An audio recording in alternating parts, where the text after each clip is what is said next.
se achegar mais a Deus. Mas uma vez eu ouvi uma frase que diz: é impossível você chegar até Deus sem ser pela ponte da santidade, sem ser pela ponte da pureza. Porque a ponte que te leva a ter intimidade com Deus é a santidade. A palavra em diversos momentos nos mostra que sem santidade ninguém verá o Senhor. Sem pureza não podemos se achegar e permanecer com Cristo. A Bíblia diz que Ele diz: vinde a mim como estás, mas não permaneça.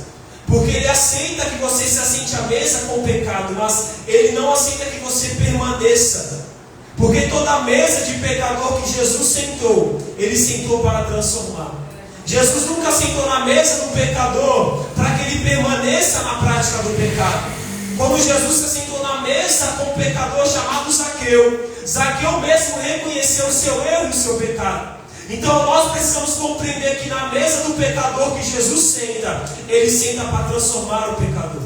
Todo aquele que é chamado para o ambiente da intimidade, da comunhão com Deus, ele precisa ser purificado de todo o mal que habita dentro dele. É por isso que o salmista ele vai dizer: quem subirá ao monte do Senhor? Ou quem estará no seu lugar santo? Aqueles que são puros de mão, limpos de coração, que não juram enganosamente, não entregam a sua alma à vaidade. Ou seja, ele está nos ensinando que todo aquele que anseia ter intimidade, ter um relacionamento profundo com Deus, ele precisa viver uma vida em santidade. Ele precisa ter um coração puro, mãos limpas. Ele precisa diariamente se purificar com as águas da palavra. Ele precisa diariamente ser transformado pela verdade da palavra.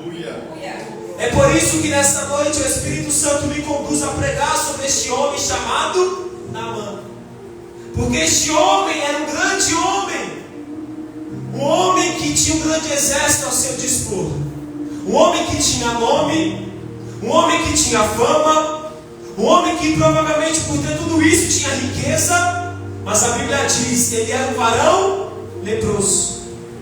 Ele era um homem valoroso porque era um homem de guarda, um grande soldado que trouxe livramento ao povo de Israel. Deus usou um homem que tinha lepra. Deus usou um homem chamado Naamã, que não era judeu, não era israelita, mas pela mão dele trouxe livramento para Israel. É por isso que a Bíblia diz que ele era um homem valoroso. Mas ele não era um homem valoroso aos olhos de Deus. Ele era um homem valoroso aos olhos humanos. Porque a forma que Deus enxerga o homem é diferente da forma que o próprio homem enxerga o homem. Lembra de Samuel quando vai ungir o rei de Israel? A Bíblia diz que quando ele chega na casa de Jessé, 1 Samuel 16, quando ele chega naquele ambiente, ele olha para o irmão mais velho, o primogênito, e olha, certamente é ele. Por que ele? Porque ele é alto, ele é forte, ele é soldado. Naquele exato momento a Bíblia diz que Deus repreende o profeta. Porque o profeta estava sendo guiado pela aparência, pela visão humana. Ele diz para Samuel: Samuel, eu não me enxergo como o homem enxerga. O homem enxerga o exterior, a aparência, mas eu enxergo o coração, Samuel. O que Deus estava dizendo para ele, através da vida de Naamã, dentro deste contexto, é: a população humana, os humanos enxergam ele como um varão valoroso, mas eu enxergo como um homem leproso. Todos enxergam ele como um grande homem, mas eu vejo uma falha que está dentro. Eu vejo uma falha neste homem, nesta mulher. Enquanto está todo mundo dizendo ele é homem de Deus, ele está dizendo não, tem lepra. Mas ele está sendo usado, tem lepra. É Deus. E a lepra está invisível aos olhos humanos. Porque o que era lepra era uma doença que consumiu o corpo, mas ele era soldado, usava armadura. E a armadura escondia o problema que ele tem. Escondia para o homem, mas não para Deus. Porque como introduzido nessa noite do culto, Deus é um Deus que conhece todas as coisas. Enquanto você olha para as Sagradas Escrituras e enxerga um olhar humano que só enxerga o exterior, quando olhamos olhamos para a Escritura e enxergamos o Deus que enxerga também o interior. Deus, aleluia. A população enxergava o Naamã, varão valoroso, mas Deus enxergava ele por dentro, tem lepra. Porque não adianta você querer esconder de Deus aquilo que Ele já sabe. Por que quando você chega no culto, quando você chega no seu secreto, você tenta esconder de Deus pensamentos que Ele já sabe? Porque quando você chega no lugar secreto que você está, e é um lugar de humilhação, um lugar que você deve descer, você chega como alguém que não tira a sua armadura para dizer: Deus, eu estou com lepra na minha mente, eu estou com lepra no meu coração, eu estou com lepra na minha vida, me ajuda, me purifica. A pergunta é: por que queremos esconder de Deus algo que Ele já sabe? Por que queremos esconder um pensamento impuro, sendo Ele um Deus que sonda a nossa mente? Por que queremos esconder dele um desejo impuro, se Ele é aquele que sonda o coração? Davi no Salmo 139 vai dizer: sonda-me e conhece o meu coração, prova-me e conhece os meus pensamentos, vê se há em mim algum caminho mau e me guia pela vereda da tua justiça, por caminho reto, plano. Me guia, Senhor. E por quê? Porque Deus escreve certo por linha certa. Ele está dizendo: aquele que quer andar com Deus tem que andar certo, não é andar torto. E por quê? Porque o salmista, Salmo 19, verso 7 diz: a lei do Senhor é perfeita, refrigera a alma e alumia os olhos, porque a sua palavra é lâmpada para os meus pés, é luz para o meu caminho. Ele está dizendo: a tua palavra me direciona por onde estou pisando, por isso é lâmpada aos meus pés. Mas a tua palavra é luz para o meu caminho, porque ela também me dá destino. A tua palavra me dá direção, a tua palavra me dá destino, e por isso a palavra alumia os olhos do pecador, purifica o pecador, para ele entrar na nova Jerusalém celestial. Glória a Deus. Então não queira esconder de Deus com aquilo que Ele já sabe, porque a Bíblia vai nos mostrar que, ainda que ele fosse um homem valoroso, Deus enxergava a lepra dele. Então às vezes a gente chega aqui e se faz de forte, mas só que a gente quer chegar no nosso secreto e se fazer de forte também. Salomão diz: o fraco no dia da angústia não se faça de fraco, mas de forte. Mas ele não está dizendo que é perante Deus, porque chegar fraco perante Deus se fazendo de forte é você não ser sincero. O que o Senhor está nos ensinando nessa noite é: volte a ser sincero com Ele. Porque às vezes nós chegamos no nosso lugar secreto, na nossa casa, e por quê? Porque Naamã chegava na sua casa, ele tirava a armadura, e quem estava do seu lado poderia ver a lepra. Mas todo mundo estava dizendo: ele é um homem valoroso, é um grande homem, tem fama, reconhecimento. Mas Deus está lá de cima e está falando: não é nada. Deus. É um pedaço de barro que precisa ser tratado pela mão do oleiro. É por isso que a Bíblia nos instrui, irmão, a chegar aos pés do Senhor com sinceridade. Davi no Salmo 51 vai dizer: Deus não resiste a um coração quebrado e contrito. O que é um coração quebrado e contrito? É um coração arrependido que está se humilhando e que reconhece: a minha estrutura é pó. Vai dizer como o apóstolo Paulo: Senhor, o bem que quero fazer não faço, mas o mal que não quero, esse sim acabo cometendo. Quão miserável homem eu sou, o principal dos pecadores. Então quando você chegar para falar com Deus, não tenha medo de ser sincero e dizer: Senhor, me perdoe, eu pensei isso hoje. Eu tive esse pensamento impuro. Eu tive esse desejo perverso. Porque Naamã, ele está pensando: eu consigo esconder o que está fora, para quem está fora, mas eu não consigo esconder para quem está dentro. Eu consigo esconder a minha lepra enquanto eu estou com a armadura lá fora, mas quando eu chego no lugar secreto, dentro da minha casa, é impossível esconder. E por quê? Porque lá fora podemos usar máscara, dentro de um culto podemos usar uma máscara, mas é dentro da sua casa que o verdadeiro eu, o verdadeiro você vai se revelar. Aleluia! Naamã é um grande de homem valoroso, mas a Bíblia diz que dentro de casa é um homem leproso. Então entenda que Deus já conhece a sua lepra. Deus já conhece o seu estado de pecado, o seu problema e a adversidade. Agora qual é o problema? O problema é quando nós sabemos que temos, mas não queremos reconhecer perante Ele. Porque o primeiro passo para você, irmão, se arrepender é reconhecer que você está falhando. É reconhecer a sua lepra. E a lepra, ela mata você aos poucos.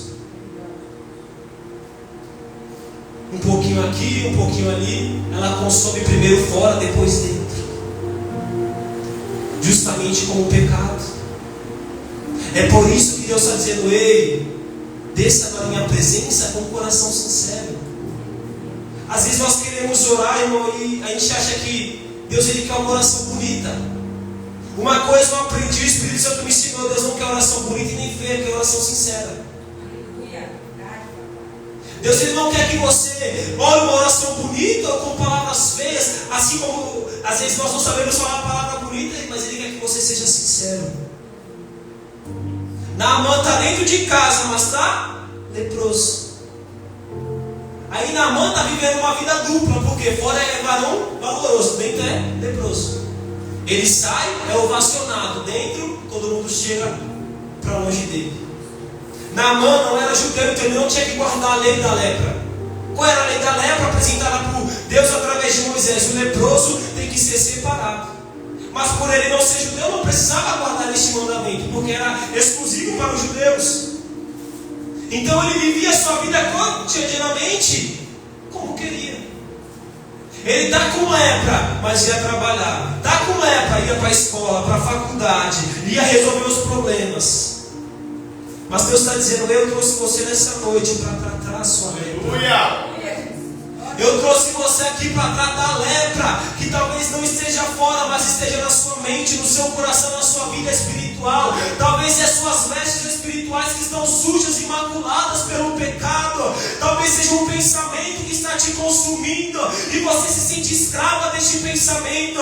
Talvez seja um desejo, uma vontade de fazer aquilo que é errado e você não se vê com forças para vencer. E dizendo: Senhor, não tenho força espiritual para vencer isso. Mas Ele te trouxe aqui nessa noite para te lembrar que Ele é um Deus que estende a mão de misericórdia para te purificar. Ele é um Deus que estende a mão para restaurar a sua lepra e trazer vida, e trazer vida, e trazer vida.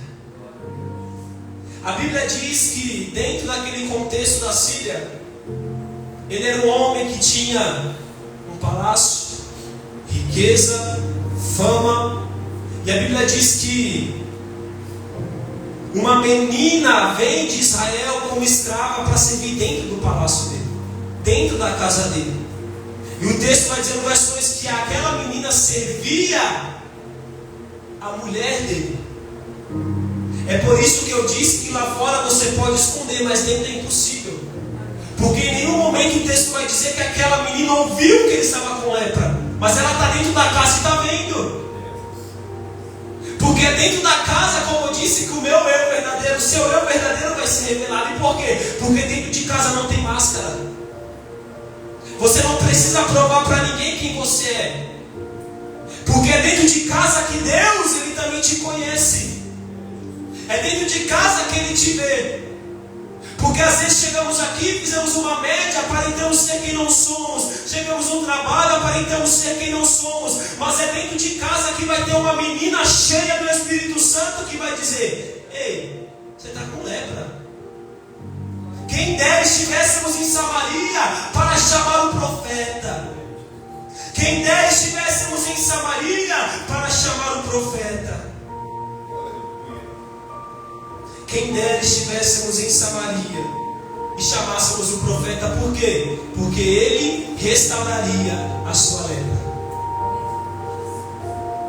Então a Bíblia vai dizer que aquela menina dá um conselho àquele homem. Porque na verdade Naamã era um grande homem fora, mas um homem leproso dentro. Aquela menina era pequena dentro da casa de Naamã, mas para Deus ela é grande. Naamã tem título, tem fama, mas também tem lepra. A menina não tem título, não tem fama, é escrava, mas tem presença. Aleluia! A menina está lavando o banheiro, mas tem presença. A menina está lavando o vaso, mas tem presença de Deus. E é a presença que te promove no tempo dele, no momento dele. É no tempo dele que ele vai te usar para falar com a cabeça. É no tempo dele que ele vai te usar para falar com aquele que está no alto escalão. E por quê? Porque talvez para a sociedade Naamã é maior, mas para Deus aquela menina tem um peso ainda maior, tem um valor ainda maior. E por quê? Porque ela está dentro da casa, mas não está sendo contaminada com a lepra. Ela está dentro do mundo, mas não se contamina com o mundo. E por quê? Porque ela pertence a Israel, ela pertence a Jerusalém. Deus está dizendo: ei, talvez você seja essa menina dentro da casa de Naamã, talvez você seja essa menina dentro de um sistema corrompido pelo pecado, dentro de uma escola, de um trabalho. Ele não se importa se considerarem você o menor. Ele está dizendo: você carrega a presença, você carrega aquilo que eles não carregam. E por isso eu vou colocar palavras, vou te dar palavras, vou te dar sabedoria para você aconselhar e o meu nome lá ser glorificado. Talvez aquela menina fosse humilhada, a Bíblia não diz, mas nós podemos pensar que ela provavelmente poderia ser humilhada, ou não. Talvez não dava nada para a menina, mas ela tem a presença de Deus. Ela serve um Deus vivo e verdadeiro. Um Deus que a qualquer momento faz que nem Ana em 1 Samuel capítulo 2. Pega o pobre do mundo e coloca entre príncipes. Pega a irmã Cristiane que está lavando com ele e coloca no lugar de liderança, dentro de um lugar importante. Pega uma faxineira, a missionária Cristiane, e coloca em liderança, em destaque. Por quê? Porque o que importa é a presença que você carrega. A menina é pequena, ninguém dá nada, está lavando o banheiro, não importa. Ela carrega a presença e no tempo certo Deus vai colocar em evidência e destaque. Aí Naamã falou: tá bom, eu vou enviar uma carta. Mas só que na carta que Naamã envia, ele diz: olha, rei de Israel, quem escreve aqui é Naamã, e eu estou enviando para que a minha lepra seja restaurada. Naamã enviou uma carta, fez o pedido certo, mas ele enviou para a pessoa errada. A carta representa a minha oração. Estamos orando, pedindo às vezes aquilo que é certo, mas estamos pedindo para uma pessoa errada. Talvez você esteja falando com a pessoa errada. Você está com lepra e com crise, mas você está falando com o pastor, você está falando com o obreiro, você está falando com o marido, com a esposa, você está falando com o médico, com o psicólogo, com o cientista, mas você em nenhum momento está dobrando o joelho para falar com Deus. Naamã, ele faz a carta, ele coloca o seu pedido na carta, o seu problema na carta, mas está enviando a carta para o rei de Israel e não para o profeta. Deus está dizendo: ei, Mateus 6,6, mas vocês, quando forem orar, entre no seu quarto, feche a porta e olhe ao seu pai que está em secreto, e o pai que está em secreto te recompensará. O que ele está dizendo é: você não precisa depender de médico, ainda que precise buscar. Você não depende da medicina, ainda que precise buscar. Ele está dizendo: envia a carta para o endereço certo. Envia a sua carta, a sua oração para quem? Para aquele que muda história, para aquele que cura da lepra, para aquele que ressuscita morto. É Jesus de Nazaré, é o Deus vivo e verdadeiro, aquele que os seus ouvidos não estão agravados e as suas mãos não estão encolhidas, assim como diz ali o nosso querido irmão Tiago: a oração do justo tem muito poder em seus feitos. Ele está dizendo: ei, comece a clamar a Ele, comece a pedir a Ele, comece a dobrar o seu joelho e clamar a Ele. Talvez você clamou para o seu filho, para a sua filha, para o seu pai, para a sua mãe, mas Ele está dizendo: comece a clamar para mim. Eu quero ouvir a sua voz, eu quero ouvir a sua deficiência, eu quero que você reconheça o seu problema perante mim. Aleluia. Já viu isso, irmão? Está com um problema, fala com A, fala com B, fala com o vizinho, fala com o outro, mas não enviamos a nossa carta para Deus. Essa glória. E eu não estou dizendo que é errado você falar com alguém, porque até para falar com alguém nós precisamos vigiar com quem vamos falar. Porque Paulo diz: ajudem os fortes e os fracos, mas tomem cuidado para não cair no mesmo erro. Então o que nós precisamos entender é que o errado não é falar com alguém. O errado é você falar com alguém e não falar com Deus.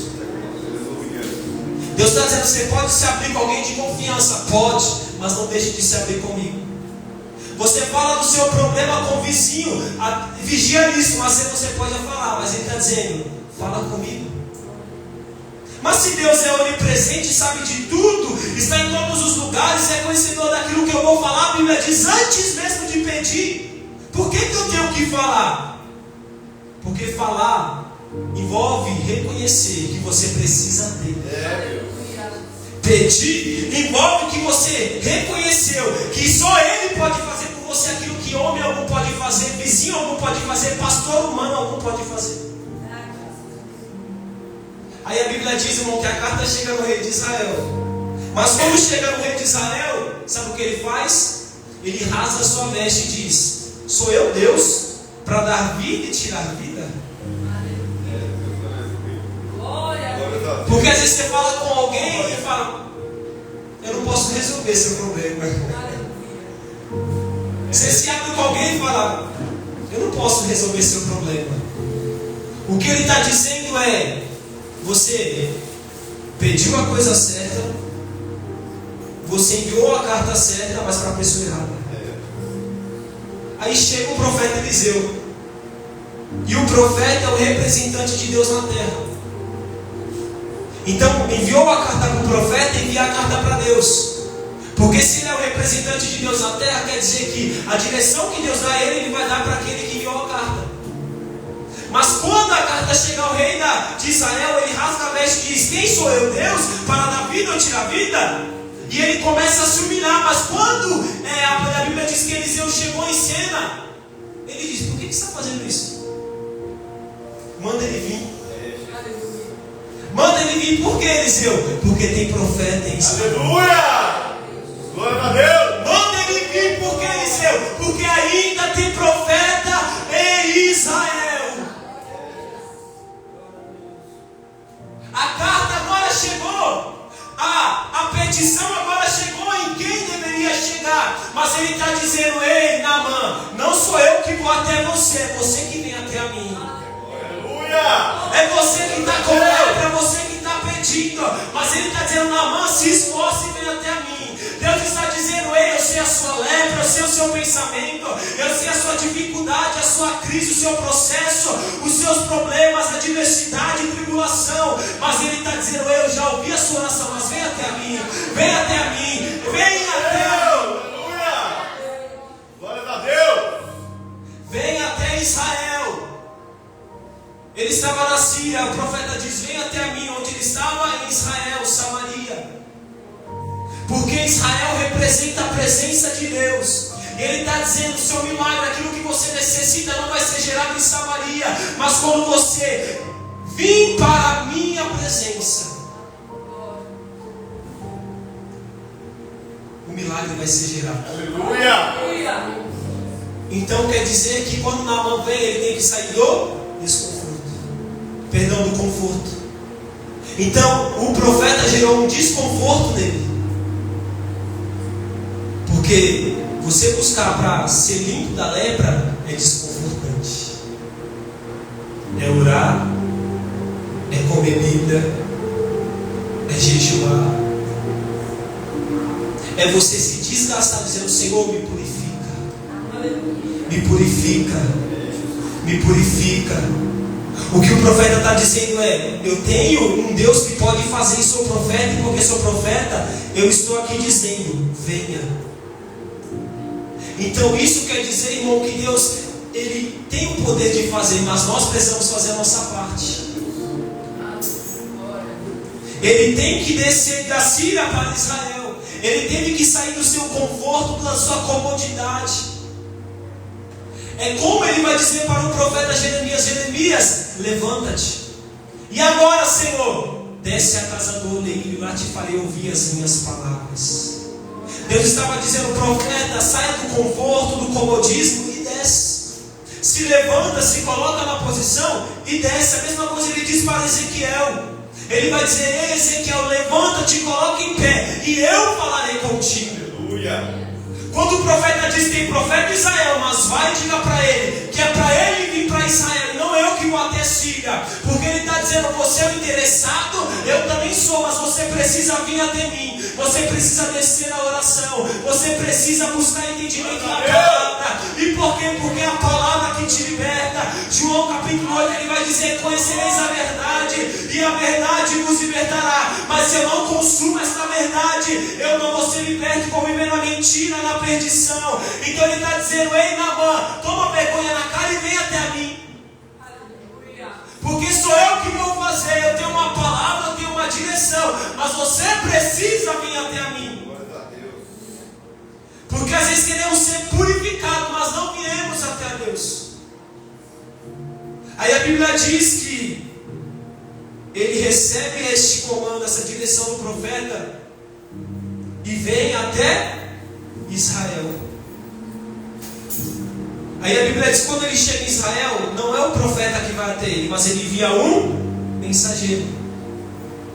E ele vai dizer para Naamã o seguinte, segundo aquilo que o profeta disse. Então o mensageiro é mais ou menos eu aqui nessa noite.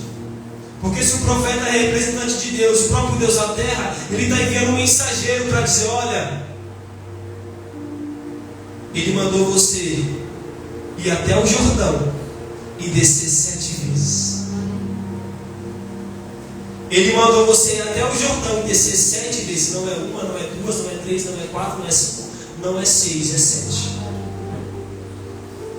Então Deus, através do mensageiro, está dizendo, ei, vá até o Jordão e desce 7 vezes.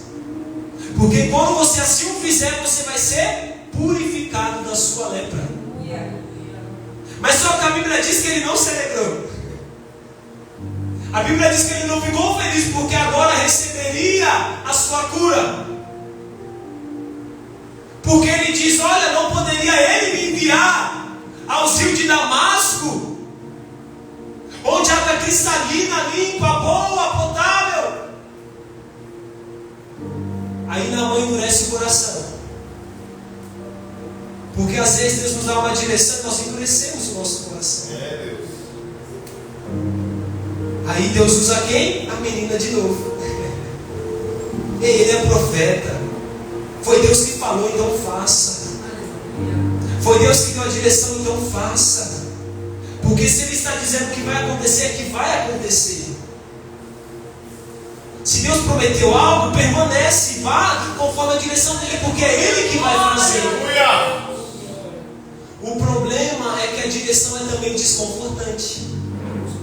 Sabe uma coisa que eu não gosto, você não gosta, o ser humano não gosta? É do desconforto. É ser pisado, amassado, é ser prensado.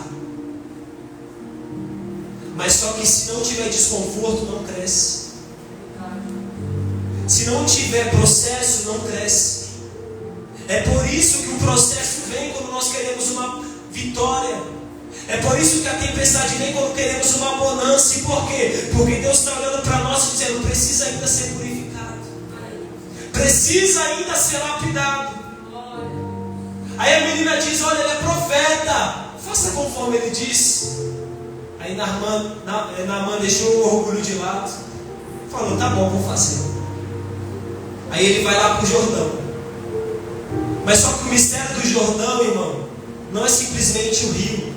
Jordão na Bíblia fala de transições. Toda vez que você vê pessoas descendo o Jordão, atravessando o Jordão, fala de transições no tempo, não só de um povo, mas de uma pessoa. Por exemplo, quando nós vemos como Moisés é morto, Deus fala o que para Josué? Anima-te, esforça o demônio. Passa esse Jordão com o povo. Porque passar o Jordão era uma transição de um povo que estava no processo do deserto para alcançar a promessa. Aleluia. A mesma coisa aconteceu com o próprio Eliseu. Antes de Elias atravessar com ele o Jordão e chegar do outro lado, o mar se abriu, eles atravessaram. Elias foi ali tirado da visão dele, em carruagem de fogo, arrebatado em redemoinho, e a Bíblia diz que ele está agora lá sozinho com a capa de Elias. E fala: onde está o Deus de Israel? Joga a capa na água, a água se abre, todos olham os profetas e diz: ele é o sucessor de Elias. Mais uma vez, Jesus ele é batizado por João Batista onde? No Jordão. O céu se abre, uma voz vem: este é meu filho amado em quem me comprazo. A pomba representando o Espírito Santo paira sobre ele, pousa sobre ele. E naquele momento há novamente um momento de transição. E por quê? Porque a partir daquele momento Jesus iniciaria o seu ministério. Então o Jordão na Bíblia ele marca transições na vida de um grupo de pessoas, de uma única pessoa. De Josué, foi não só ele que agora com a liderança, mas de um povo que alcançaria a terra prometida. Aleluia. De Eliseu sucedendo Elias, é uma continuação do ministério profético através de um homem que recebeu uma porção dobrada. E Jesus era o início do Cordeiro de Deus que viria para tirar o pecado do mundo. Então não é diferente na vida de Naamã. Deus está dizendo: Naamã, se eu estou te levando para o Jordão, se eu estou mandando você ir para o Jordão, é porque eu quero fazer você transicionar na sua história. Aleluia. Porque o significado de Jordão, sabe qual é? Aquele que desce. Aquele que desce. Então por que Deus está me levando para o Jordão? É para você descer. Porque se você desce o Jordão, você sai do ambiente do processo para o ambiente da promessa. Se você desce do Jordão, você sai do ambiente de leproso para curado. Você sai do ambiente de necessidade para viver a provisão. E Deus está falando comigo e com você: é preciso ir até o Jordão. É preciso começar a descer. Porque às vezes nós queremos ver a intervenção divina, o milagre, a provisão, a restauração, a restituição, mas nós não queremos descer. Então o Jordão tem um grande significado: aquele que desce.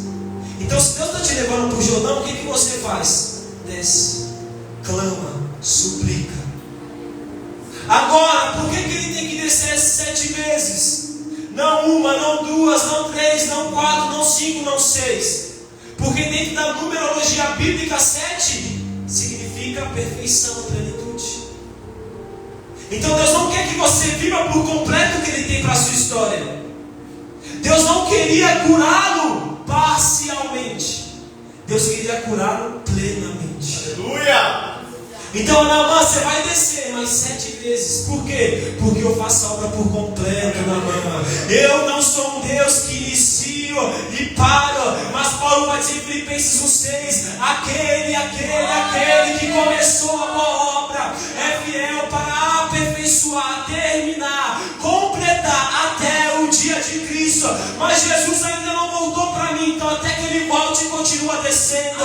Até que Ele volte, continua no Jordão. Até que Ele volta, continua buscando, continua jejuando, se santificando, se purificando. E por quê? Porque a Bíblia vai dizer que Ele voltará para buscar uma igreja não maculada, não suja, mas uma igreja irrepreensível, imaculada, pura, santa e lavada pelo sangue do Cordeiro.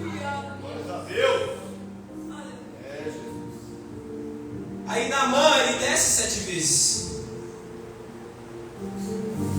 E nós precisamos entender, irmão, que o Jordão não é uma opção na nossa vida. Não tem isso: eu não quero passar o Jordão. Deus falou: não, o Jordão ele chega na vida de todo crente. Porque Deus, ele não é um Deus que faz as coisas pela metade.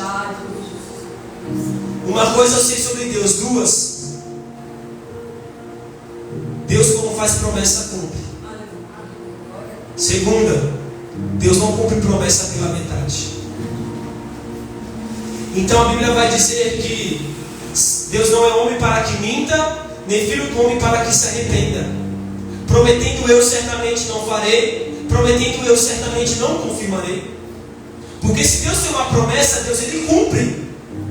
Agora, qual é o segundo ponto? Deus não cumpre promessa pela metade. O exemplo é como Josué, como o povo de Israel conquistou cerca de 80% da terra. Aí estava lá Josué fazendo festa. Estava Josué lá alegre. Por quê? Porque Deus cumpriu a promessa, mas na mente dele Deus já tinha feito tudo. Mas só que Deus falou lá de cima e falou: mas por que vocês estão fazendo festa? Se a terra não foi conquistada 100%. Então Deus falou: Josué, levanta soldado e vai conquistar o resto da terra. Porque Deus está dizendo: eu não sou um Deus que cumpre promessa parcialmente pela metade. Se eu disse que faria, se eu disse que eu realizaria, eu vou fazer, mas não é pela metade, é por completo. Aleluia. Glória a Deus. Então Josué com o povo festejava, mas eu só lembro para dizer: Josué, levanta e vai conquistar o resto da terra. E por quê? Porque se eu prometi 100% da terra, eu concluo a obra que eu inicio. O que Deus está dizendo para mim, para você: não pare no meio do processo. Se você já está vivendo parte da promessa, não pare, porque a promessa ele cumpre não pela metade, mas de forma plena. Ele vai cumprir tudo aquilo que diz ao seu respeito. Aleluia. Então é por isso que ele não poderia descer 1, 2, 3 ou até 6 vezes. Porque Deus queria concluir a obra. Tem que descer 7 vezes. Por quê? Porque Deus quer um estado perfeito. E aqui eu também quero dizer que é um estado perfeito de igreja. É um estado de varão perfeito, como está em Efésios capítulo 4.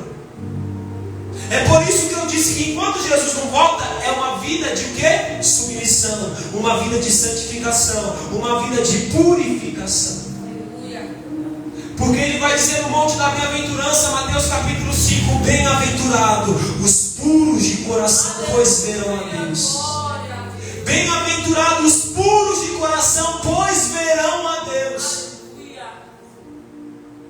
Por isso que a Bíblia diz que os mortos serão ressuscitados e nós juntamente com eles seremos transformados em glória. O que é isso? Receberemos um corpo glorificado que não habita o pecado. E por quê? Porque se com este corpo eu ver a face de Deus, eu sou fulminado na hora. É por isso que Moisés vai dizer: quem vê a face de Deus morre. Quem vê Deus em sua plenitude morre. Por quê? Porque somos incapazes de olhar para um Deus tão santo e permanecer com os olhos ficados nele. Mas Jesus fez uma promessa através do apóstolo Paulo, cheio do Espírito Santo, a saber: nós também estamos como aquela que está com dores de parto, a saber, esperando a redenção, a glorificação do nosso corpo. Porque a purificação, a santidade final dele vai ser transformando o nosso corpo caído em um corpo de glória. E para quê? Para viver a eternidade com ele, para viver uma eternidade conhecendo quem ele é.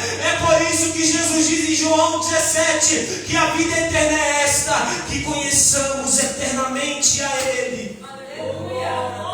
Eita glória. Então quer dizer que é uma vida de santidade, é uma vida se santificando. A Bíblia diz que Naamã desceu 7 vezes. Quando ele, no 7º, voltou, a pele dele era pura como a de um bebê. Aleluia. Mas só que Deus, ele não trabalha só exterior, ele trabalha interior. Porque quando Deus diz para ele: desce, vai até o Jordão. Porque Naamã, não é sua vontade, é a minha. Você vai até o Jordão, Senhor, 7 vezes nessa água descer 7 vezes. Porque Deus não queria apenas tratar a carne exterior dele, mas o seu coração. Então por que o Jordão é o lugar daquele que desce e vive a partir de descer o Jordão um tempo novo? Porque o Jordão é o lugar onde você deixa o seu orgulho, a sua vaidade, o seu eu, a sua vontade. É por isso que o Jordão é tão importante na vida do crente. Foi importante na vida de Josué e do povo, foi importante na vida de Eliseu e Elias, foi importante na vida de João Batista e de Jesus.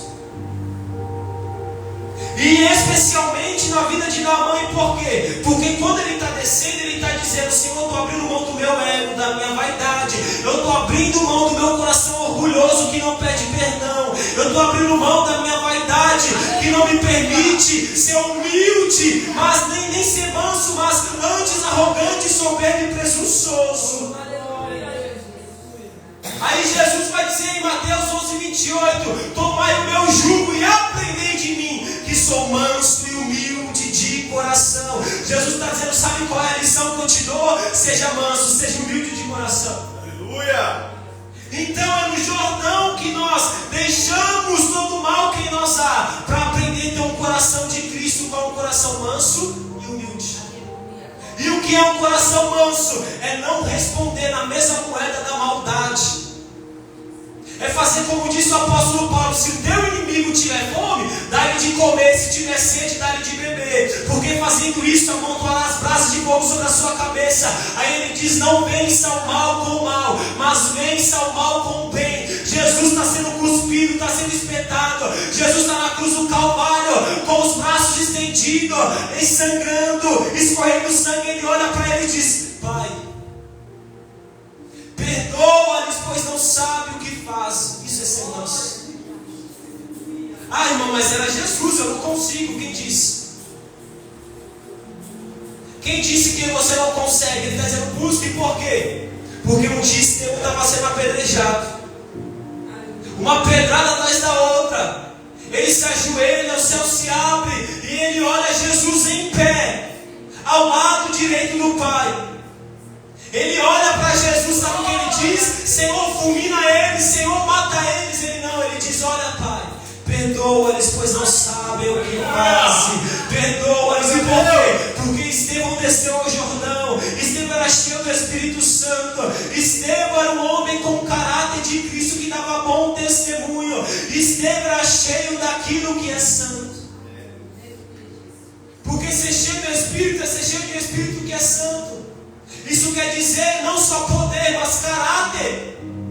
Então dizer: Pai, perdoe eles, pois não sabem o que fazem, ter uma mansidão na cruz do Calvário, é para todo aquele que tem Cristo em seu coração, o Espírito Santo em sua habitação. E por quê? Porque Estevão também perdoou e disse: Pai, não leve em consideração, eles não sabem o que fazem, são ignorantes. O outro é: sejam humildes. E o que é humildade? Não é ter um complexo de superioridade, eu sou maior do que todo mundo. Mas também, por outro lado, não é ter um complexo de inferioridade, eu sou menor do que todo mundo. Ser humilde não é pensar mais sobre você ou menos sobre você. É pensar menos em você e pensar mais sobre o seu próximo. É por isso que Paulo vai dizer que haja em vós o mesmo sentimento que houve em Cristo Jesus, que sendo Deus não teve por usurpação ser igual a Deus, mas antes se esvaziou e tomou a forma de homem, semelhante a um servo, e foi obediente até a morte e morte de cruz. O que Paulo está dizendo é: Cristo foi tão humilde que ele tinha um trono de glória, uma coroa de rei, e ele diz: Pai, eu estou deixando o trono, eu estou deixando a coroa, eu estou deixando a glória. E Paulo diz: sendo ele rico, se fez pobre. Aleluia! E aqui, como muitos pregam, não é financeiramente. Ele deixa a coroa de um rei, ele deixa as vestes de um rei, ele deixa um trono de um rei para pisar numa terra suja e imunda como essa. Então é isso que Paulo está dizendo, que ele se tornou pobre. Ele é aquele que tinha tudo para dizer: não faço nada, mas ele diz: eu vou fazer tudo que eu consegui. Ele pensou menos em si e mais no seu próximo. Então entenda que o Jordão é necessário na minha e na sua vida, para que quando você descer,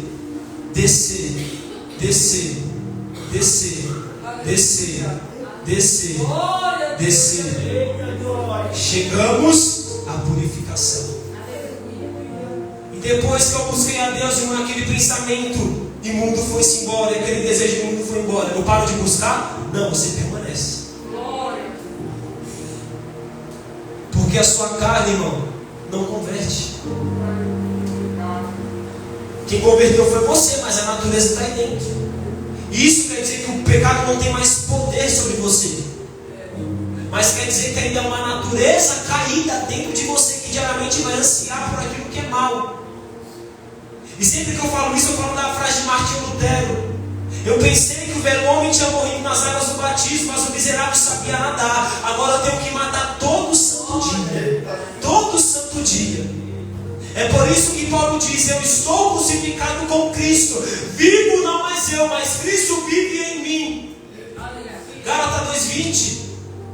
Mas em Gálatas 5, versículo 23, se eu não me engano, ele diz: vós crucifiquem a vossa carne com suas paixões infames. Perdão, ele diz no passado: aqueles que são de Cristo crucificaram a sua carne com suas paixões infames. Por que eu tenho que descer? Porque o velho homem está aí dentro de você querendo ressuscitar. Então eu busquei, eu desci, aquele pensamento foi embora, aquele desejo foi embora. E agora? Você para? Não, você continua. Porque a qualquer momento o velho homem quer aflorar dentro de você. É por isso que Jesus diz: quem quiser vir após mim, negue-se a si mesmo, tome a cada dia a sua cruz. Porque tomar a cruz é um processo. É no início, é no meio e é no fim. É diariamente. Porque se diariamente não leva o meu velho homem para o Calvário, o meu velho homem, ele pode chegar ao ponto de me dominar novamente. O que Deus está dizendo é: não deixe de descer. Porque em alguns momentos na nossa vida, irmão, nós relaxamos. Tem momentos na minha vida que eu relaxo, que você relaxa. Parece que a gente, algo que é do ser humano, e principalmente do cristão, é: tá tudo mal, eu busco. Veio o processo, eu busco. Passou o processo, passou a tempestade, agora é só vitória, não preciso mais buscar. E de alguma forma nós temos uma mentalidade que é totalmente errada. Porque eu penso: eu vou buscar Deus quando está tudo errado. Quando está tudo certo, eu não preciso buscar. Aí é que você se engana, meu. Diariamente corra para Cristo. Eu não sei onde está a sua lepra. Se está no seu casamento, se está na sua família, se está no seu trabalho, na sua vida profissional ou financeira, se está na sua vida espiritual. Mas eu quero dizer, irmão, não tente esconder de Deus aquilo que Ele já sabe. Trate a sua lepra na presença dEle. Porque uma coisa que eu aprendo com a Escritura, irmão, é que Ele já sabe. Antes mesmo de saltar a palavra em minha boca, o Senhor já sabe aquilo que eu vou falar. Ele conhece cada detalhe da sua história. Isso envolve não só qualidade, mas também os defeitos. Ele sabe cada coisa que pensamos, desejamos, mas não verbalizamos ou praticamos. Ele sabe até mesmo aquilo que nós queremos fazer, mas somos omissos em fazer. Ele sabe de cada detalhe. Sabe uma coisa que eu aprendo? É ser sincero com Ele. Senhor, estou com lepra aqui, me ajuda, me purifica, Pai. Porque Deus, irmão, Ele não resiste ao coração contrito e quebrantado. Então não tem isso, irmão, de ser soberbo. Eu sou forte na presença de Deus. Eu não preciso disso, eu não preciso daquilo, eu preciso do meu irmão. Não. Todos nós dependemos dele. E precisamos uns dos outros. Mas eu creio que assim como Naamã foi purificado, Deus ele tem purificação para a sua vida hoje. E isso não é só para você não, é para o pregador também. Porque Isaías já era um homem usado por Deus, um grande profeta em Israel. Aí Deus tem encontro com ele. Ele diz: ai de mim que estou perecendo. Porque até aquele que prega, aquele que busca e tenta viver, precisa ter encontro com Cristo diariamente. Porque às vezes chega ao ponto de você enxergar o problema do outro, mas não enxergamos o seu problema. É por isso que Jesus ele condena não o julgamento, mas o julgamento hipócrita. Não julguei para que vocês não sejam julgados. Porque à medida que vocês julgarem, serão julgados. Como pode você ter uma trave no seu olho e querer tirar o cisco do olho do seu irmão? Jesus não está condenando o julgamento, mas o julgamento hipócrita. Porque em João 7,24 ele diz: não julgai segundo a aparência, mas segundo a regra da justiça.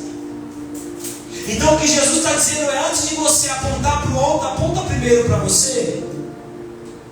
Ei, Naamã, antes de enxergar a lepra do outro, enxerga a lepra que está dentro de você primeiro. E começa a tratar. Porque não há lepra que ele não possa curar. Não há lepra que ele não possa alcançar. Mas Senhor, eu sou impuro. O Senhor é santo, eu vou te tocar, o Senhor vai se tornar impuro. Não se esqueça, Ele é Deus, Ele é santo. E quando você chega na presença de um Deus que é santo, a sua impureza não torna Ele impuro, mas a santidade dele purifica você do alto da cabeça, a ponta dos pés. Ele toca na sua mente, Ele toca nos seus lábios, como tocou nos lábios de Isaías, que era impuro. E por que Ele tocou? Porque primeiro Ele reconheceu: Senhor, é de mim que estou perecendo, porque sou um homem de impuros lábios, que habita entre homens de lábios impuros. O que Isaías está dizendo: eu reconheço. Eu sou pecador, eu preciso da sua cura. Eu sou pecador, eu preciso da sua santidade. Eu preciso que o Senhor me purifica. Ele está dizendo: ele reconheça, se quebrante, se humilhe. Por quê? Porque eu tenho purificação chegando na sua casa, na sua história, na sua vida. Eu sou a resposta para o seu problema, para aquilo que você precisa. Mas ele está dizendo: ei, desce o Jordão. Ah, Senhor, mas eu não estou vendo o Senhor fazer. Desce o Jordão. Ah, Senhor, mas o Senhor não está fazendo algo. Ei, só desce o Jordão, porque vai chegar o momento que você vai descer, e quando você voltar, a sua família vai estar restaurada. O momento que você vai descer, vai levantar, a sua vida espiritual vai estar purificada. Vai ter um momento que você vai descer e vai levantar, mas ele está dizendo: é este momento que você não sabe o dia e a hora que eu vou mudar seu cativeiro. De repente vai chegar, e com tudo que eu faço, Senhor, só continua descendo, só continua descendo, só continua descendo. Porque Naamã sabia: é no 7º mergulho que eu vou voltar e vou estar curado. Mas só que às vezes Deus fala: ei, Bruno, desce. Mas Ele não fala que no 7º mergulho Ele vai fazer algo. Naamã era 7. Talvez você seja menos, talvez você seja mais. Mas a questão é não parar de descer. Porque vai chegar um momento em que você vai descer, vai subir. Não aconteceu nada assim, mas eu estou orando, estou jejuando. Mas é o momento dele. Porque às vezes ele determina o Jordão, ele revela o Jordão, mas não revela o tempo que você vai passar no Jordão. Ele diz: eu tenho cura, eu tenho promessa, eu tenho plano, eu tenho projeto, eu tenho propósito. Mas você não sabe o processo. Porque se ele revelasse o processo, você não permaneceria olhando para o propósito. É por isso que ele dá destino e não processo. É por isso que Jesus sempre revelou um destino para os discípulos. Olha, tem outro lado que nós temos que ir. Ei, na casa de meu pai tem muitas moradas. Destino Jesus está apontando. Mas só que em alguns momentos Deus ele vai nos permitir não enxergar ou revelar o processo de imediato, mas vai permitir que você passe. Como que eu passo o processo? Eu passo o Jordão, tenho esperança, trazendo à memória aquilo que Ele prometeu. Amém? Se coloque em pé, vamos orar. Glória a Deus. Espírito Santo de Deus, eu quero apresentar a tua igreja neste momento, Senhor. Pai, a tua palavra foi anunciada e ministrada ao teu povo. Espírito Santo, o Senhor, aquele não só que gera o fruto, mas também purifica, santifica. Eu peço, amigo, eu sei que tenho falhado, tenho errado. O principal dos pecadores sou eu. E eu peço, purifica-me, Senhor, mas também eu peço, purifica a tua igreja, Senhor. Eu não sei qual é a lepra, onde, em que área está a lepra. Se é na área espiritual, conjugal, financeira, material. Se é na área, meu Pai, familiar. Mas eu oro, o Senhor vai repreender a lepra agora. Vai jogando por terra a lepra agora. Vai jogando